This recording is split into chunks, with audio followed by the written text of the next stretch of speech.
Je voulais vous parler d'un truc aujourd'hui, de qui écouter quand on entreprend. Parce que c'est un sujet qui revient vachement, notamment chez mes apprenants, et pas que, parce que moi aussi j'en fais partie. La seule personne, ou les seules personnes que vous devriez écouter quand vous entreprenez, c'est vos clients. Sauf qu'en vrai, c'est pas eux qu'on écoute. On va être honnête, on écoute papa, maman, l'entourage, son mec, sa meuf, peu importe, les copains entrepreneurs, les gens, divers et variés, et là, avec des backgrounds ou pas en business, les conseillers Pôle emploi, les gens qu'on rencontre dans des coworks, dans des événements d'entrepreneurs, des gens qu'on connaît depuis à peu près 3 minutes, et c'est à eux qu'on donne le plus de crédit. Je sais pas si vous l'avez remarqué, moi je l'ai remarqué en tout cas, on donne beaucoup de crédit à des gens qu'on vient tout juste de rencontrer et qui nous mettent la tête sous l'eau et qui nous disent que notre projet, il est éclaté au sol. Pourquoi? Parce que le cerveau n'aime pas la sortie de zone de confort, n'aime pas la prise de risque. Du coup, écoutez ces gens qui vous disent de tout arrêter, que c'est nul, que ça sert à rien, bah c'est quand même vachement confortable. Parce que peut-être qu'ils ont raison, c'est vrai, c'est possible. Mais surtout, si on les écoute, bah on prend pas de risques. Ça, c'est vachement bien, le cerveau, il aime pas prendre des risques. Donc c'est vachement bien d'écouter ces gens-là.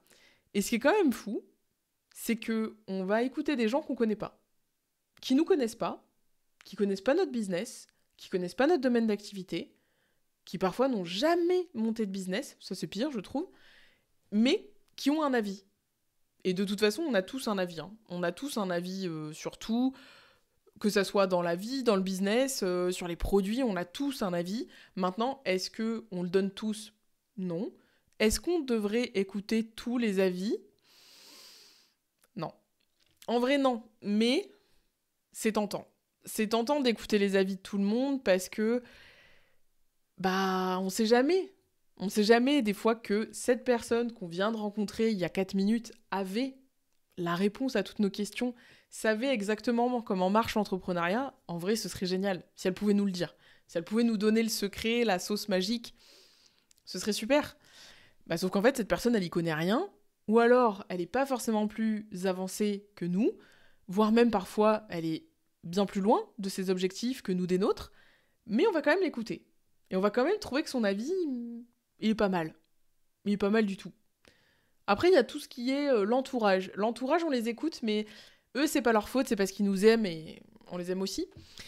Ils ont envie de nous protéger. Donc très souvent, bah, ils nous découragent un peu à faire certaines choses, ou alors ils envisagent le pire, parce qu'en fait, ils veulent nous protéger, et eux, au lieu d'imaginer que ça marche, ils imaginent souvent, mais imagine si t'as pas de clients, si ça se passe pas bien, si ça décolle pas, si personne te parle sur Instagram, ouais, bah c'est possible, ouais, c'est possible. Sauf que tant qu'on le fait pas, on saura pas déjà si c'est vrai, et surtout, peut-être que ça peut bien se passer aussi. C'est les premiers qui seront hyper fiers, mais c'est les premiers à être hyper stressés, encore plus si vous sortez du cadre. Si vous quittez un CDI en mode je me lance, je plaque tout, j'ai envie de vivre, je sais pas, ma vie de freelance ou j'en sais rien, de devenir potier ou jardinier parce que ça me fait kiffer, très clairement, c'est les premiers qui vont vous dire wow, pourquoi? Et c'est normal. Mais du coup, on les écoute aussi beaucoup. Et finalement, on n'écoute pas les clients. Parce que déjà, on n'en a pas toujours au début, donc on n'écoute pas non plus les prospects. Et en fait, c'est souvent ça le problème. C'est qu'on va écouter des gens qui sont pas ceux qui achètent, qui sont pas ceux qu'on veut toucher, qui seront probablement jamais nos clients. Est-ce que c'est vraiment eux qu'il faut écouter? Bah non. Bah non, c'est pas eux qu'il faut écouter. Sauf que, bah c'est plus facile d'aller écouter ces gens-là. Encore une fois, parce que sortir de sa zone de confort, c'est dur. Et moi, je le constate tous les jours. Je vais vous raconter une anecdote que j'ai vécue avec une de mes apprenantes et que je trouve très significative. J'ai une apprenante qui est dans un parcours avec Pôle emploi parce qu'elle a eu un financement de sa région. Elle a, dans ce parcours, une obligation de rencontrer deux experts. Donc ce ne sont pas des gens de chez Pôle emploi, ce sont des gens, des freelances qui sous-traitent des prestations.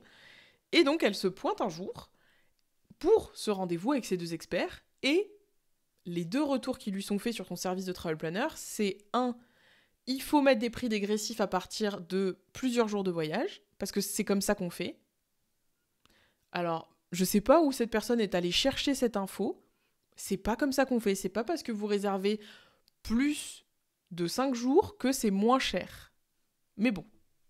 Et l'autre personne, en gros, lui a dit que ça servait à rien parce qu'il y avait déjà des agences et il y avait déjà tout en ligne.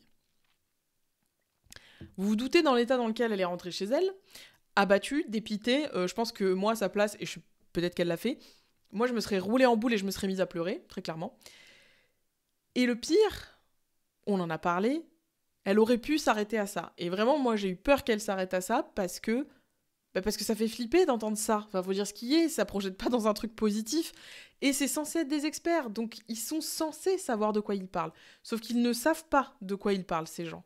Et je vais vous donner la preuve, c'est que elle a lancé son service, elle a fait un post sur un groupe Facebook de sa ville, elle a eu 3 demandes.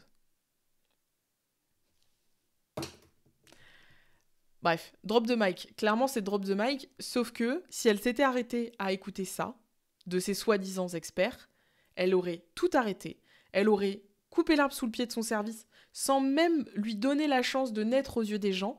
Et je trouve ça grave, vraiment, je trouve ça grave, que ces gens se permettent de dire « Il n'y a personne qui a de droit de vie ou de mort sur votre entreprise, à part vous. » Si ça marche, ça marche. Si ça marche pas, vous adaptez. Mais personne ne peut vous dire, personne n'a de boule de cristal pour vous assurer un chiffre d'affaires, un salaire ou une cagade. Ce n'est pas possible. On ne peut pas prédire ça. Donc, si elle s'était arrêtée à ça, si elle les avait écoutés parce que ce sont des experts, et elle aurait pu le faire parce que, encore une fois, ce sont des experts. Si elle s'était arrêtée à ça, elle arrêtait tout. Sauf qu'aujourd'hui, le marché, son marché, ses prospects, ses clients, lui montre que ce qu'elle a pensé, ce qu'elle a imaginé, les offres, ça répond à un besoin. Et c'est là où je veux en venir, c'est que les gens qu'on doit écouter dans le business, moi je l'ai vécu aussi de créer des choses un peu par influence, parce qu'on y passe tous, on est tous influencés par des gens qu'on connaît pas, ou qu'on connaît peu, ou qu'on connaît très bien aussi, comme l'entourage. Les seules personnes qui vous disent la vérité sur votre business, c'est les clients. Alors oui, quand ça achète pas, ça pique, parce que c'est que l'offre, elle a pas trouvé son marché. Mais ça peut s'améliorer. Et quand vous vendez, c'est que vous validez votre marché. C'est pas un coup de bol. Sauf si c'est votre mère qui vous fait plaisir. Et encore, elle n'est pas obligée de faire ça. Donc les seules personnes que vous devriez écouter, si vous êtes entrepreneur, si vous êtes travel planner, c'est les clients. C'est pas les gens qui sont soi-disant des experts de on sait pas trop quoi, qui n'ont jamais lancé de business, qui sont pas du tout novateurs dans leur façon de penser le business, des gens qui connaissent pas votre marché, des gens qui connaissent pas le freelancing, des gens qui ont jamais monté de boîte. N'écoutez pas ces gens. Ils y connaissent rien. Écoutez d'autres travel planners potentiellement, d'autres freelances, d'autres entrepreneurs, mais surtout, écoutez vos clients. Et quand vous êtes déjà lancé, écoutez les retours. Pourquoi je vous dis ça ? Parce que moi, quand j'étais travel planner, j'ai créé des carnets de voyage. Je les ai créés pour me faire plaisir à moi. Et c'est tout ce qu'il ne faut pas faire quand on est entrepreneur. Parce qu'on n'est pas notre propre client. On n'est pas là. C'est comme si j'étais thérapeute et que je soignais mes propres blessures en soignant des clients. Non. On n'est pas là pour être notre propre client. Pas du tout. Donc, j'ai eu des retours me disant que les carnets étaient trop remplis, trop chargés en activités, parce qu'en fait, c'était ma façon de voyager, et surtout parce que j'ai créé des carnets, parce que je trouvais ça inadmissible qu'en agence, on ne puisse pas proposer des carnets aux clients qui soient personnalisés.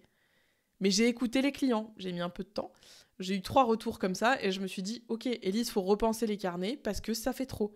J'ai repensé mes carnets. C'est pour ça que je vous dis qu'il faut écouter vos clients, c'est eux qui ont la CB entre les mains, c'est eux qui vont acheter, c'est eux qu'il faut écouter. C'est les seuls qui peuvent vous donner le pouls de votre marché. Voilà ce que je voulais vous dire aujourd'hui. Je ne sais pas si ça fait écho chez vous, dites-le moi. Dites-moi ce que vous en pensez en commentaire. Dites-moi si vous aimez ce format, c'est le 2e que je fais et c'est possible qu'il y en ait d'autres qui arrivent. Voilà, j'avais envie de vous partager ça, c'est une réflexion que j'ai eue et voilà, je voulais vous la partager tout simplement.